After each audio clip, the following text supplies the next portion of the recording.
I was sitting in the waiting room of my gynecologist's office, anxiously tapping my foot on the ground. I had a lot on my mind, and the last thing I needed was any additional stress. That's when I heard a familiar voice. Is that you, Sarah? My mother-in-law's voice echoed through the room. I looked up and saw her standing in front of me with a surprised look on her face. I have always had a tense relationship with my mother-in-law. She's never liked me, and I have never liked her. We've always been polite to each other, but there has never been any real warmth between us. My mother-in-law is the type of person who always puts on a show.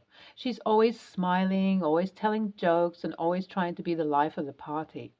But underneath all of that, there is a dark side to her. She can be manipulative, controlling, and downright cruel. She has always resented me for taking her son away from her, and she has never missed an opportunity to remind me of that fact. My mother-in-law is a difficult person to deal with.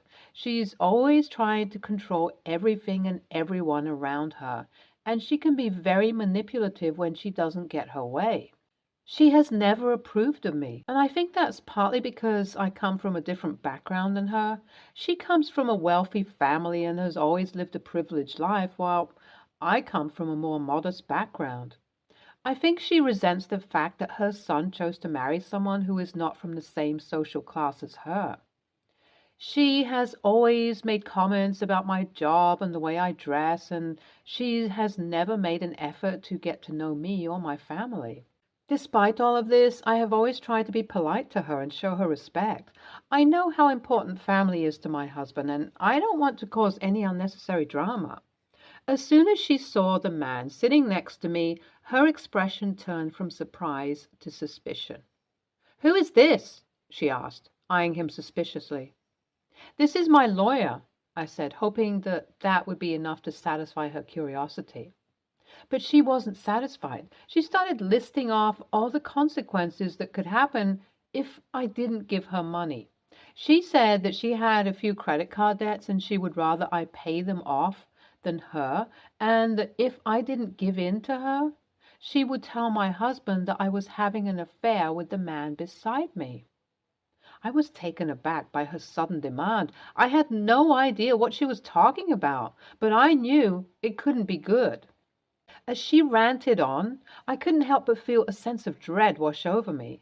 I had come to the gynecologist's office with my lawyer because I had been diagnosed with something and was about to have an operation soon. It was shocking and terrifying, and I needed my lawyer's support to help me navigate the medical system and my insurance coverage. I had been feeling overwhelmed and scared about my health, and the last thing I needed was my mother-in-law's sudden demand for money. As she continued to list off the consequences of not giving her the money, I felt a knot form in my stomach. I couldn't believe that she was doing this to me, and I couldn't understand why she thought it was okay to blackmail me like this. I tried to stay calm and composed, but inside I was seething with anger. How dare she try to take advantage of me when I was going through such a difficult time? I knew that I had to stand up to her, but I also knew that it wouldn't be easy. I knew that I couldn't let her win. I took a deep breath and stood up to her, telling her that I would not be blackmailed. She got angry and started shouting at me, telling me that I was a terrible wife and that I didn't deserve to be with her son. I remained firm, telling her that I would not give her any money and that she needed to stop threatening me. As she continued to yell, I noticed that other people in the waiting room were staring at us.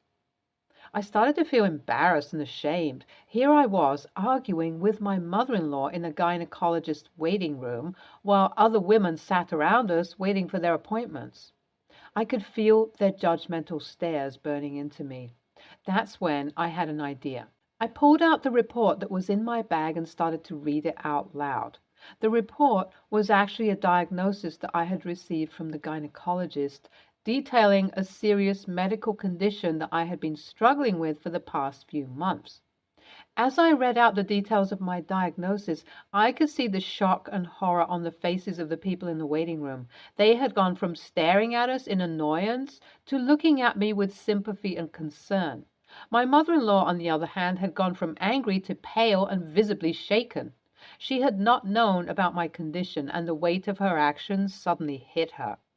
As I finished reading the report, my mother-in-law started to sob uncontrollably. She was embarrassed and realized the gravity of what she had done and how it had affected me. Suddenly, security arrived and escorted her out of the building.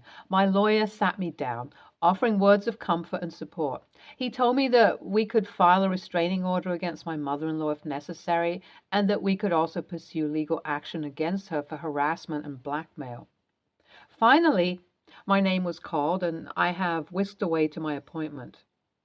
I know that my husband is going to be upset when he hears about this. I took a deep breath and tried to calm myself down before my appointment. But as I sat in the exam room, waiting for the doctor to arrive, I couldn't help but think about what my mother-in-law had done and how it would affect my relationship with my husband.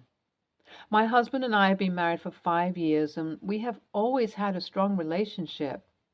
He is my rock, my support system, and my best friend. However, his relationship with his mother has always been complicated. He loves her, but he also knows that she can be manipulative and difficult to deal with. He has always tried to keep the peace between us, but I know that deep down he wishes his mother would treat me better. After the incident at the gynecologist's office, my husband was furious with his mother. He was so angry that he couldn't even speak to her on the phone and refused to see her in person. It was clear that he had had enough of her manipulative behavior and constant unnecessary demands for money. He was sick of her trying to control our lives, and he made it clear to her that he would no longer tolerate her behavior. I could see the pain in his eyes as he decided to cut his mother off.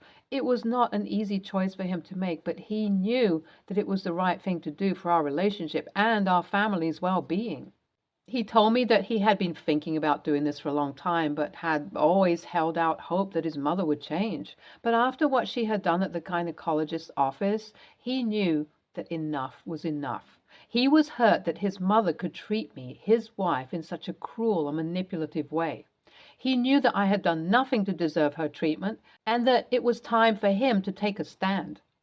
We knew that it was the right thing to do, and that our relationship would be better for it in the long run.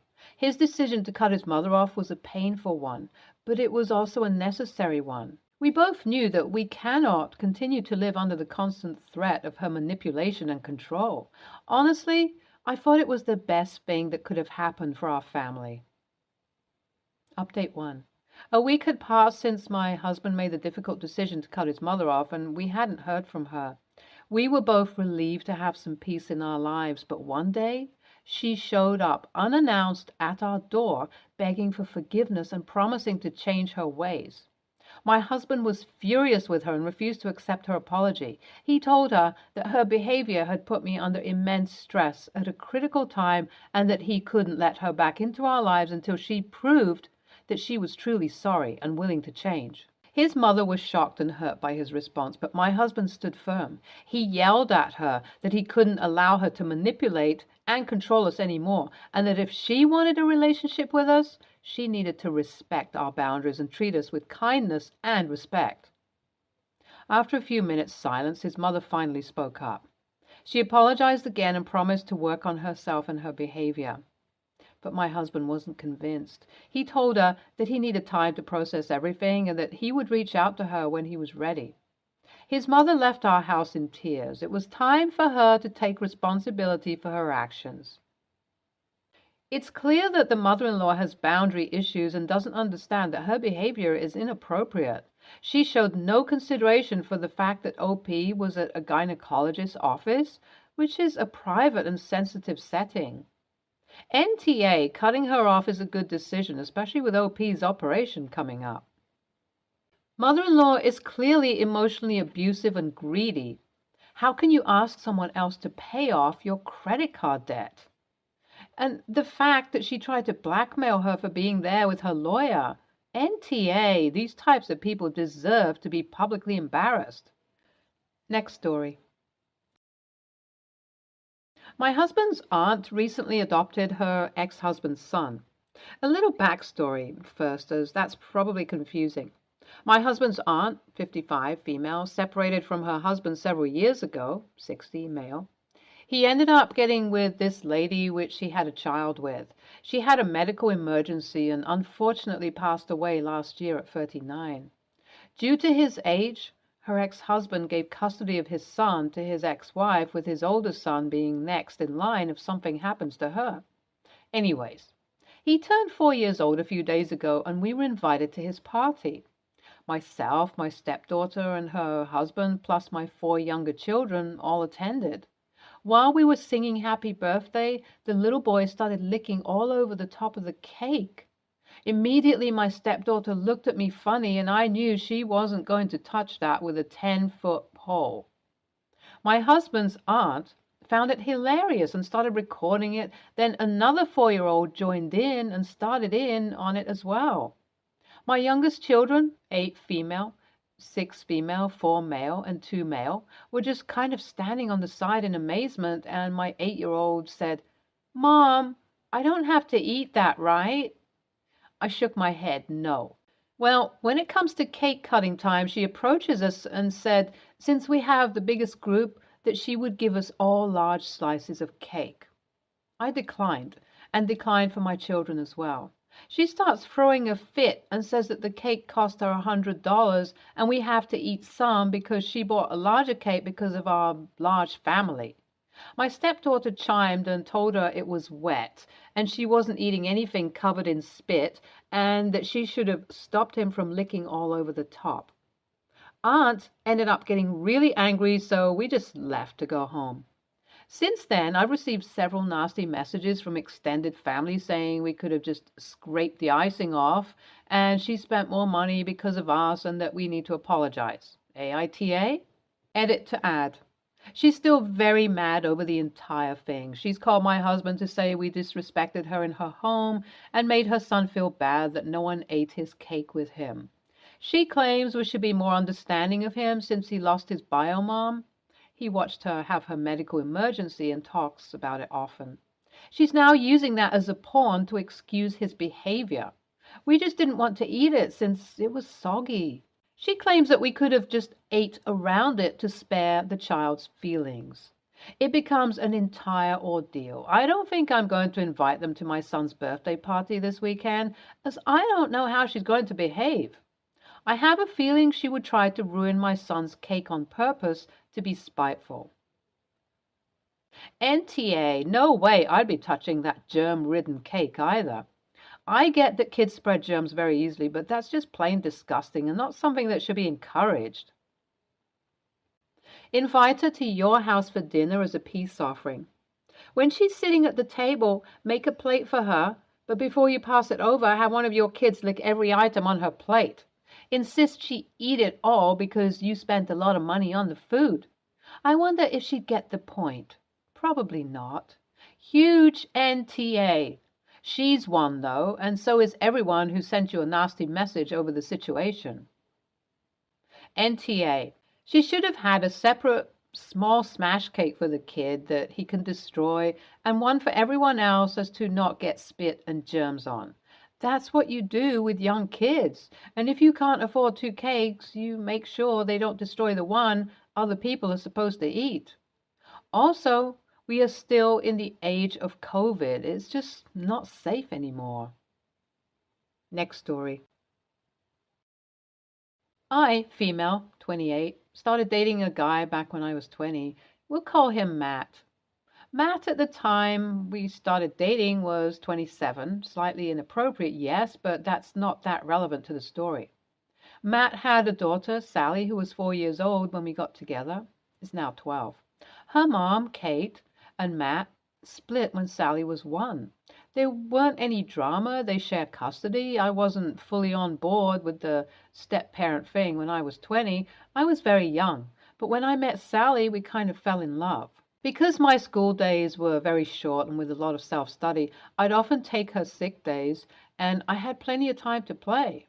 So we bonded quite fast. Kate and I were on good terms. We weren't friends, but we respected each other, and I did my best to abide by her rules. Matt and I split after 3 years together. It was a tough decision, mostly because of Sally. Matt knew how much Sally and I loved each other, and we decided I should still stay in Sally's life. We had a lot less time, but I was thankful. As time progressed, I'd still see Sally at least once a month, being a sitter if her parents were out and taking her out to play if she asked to see me.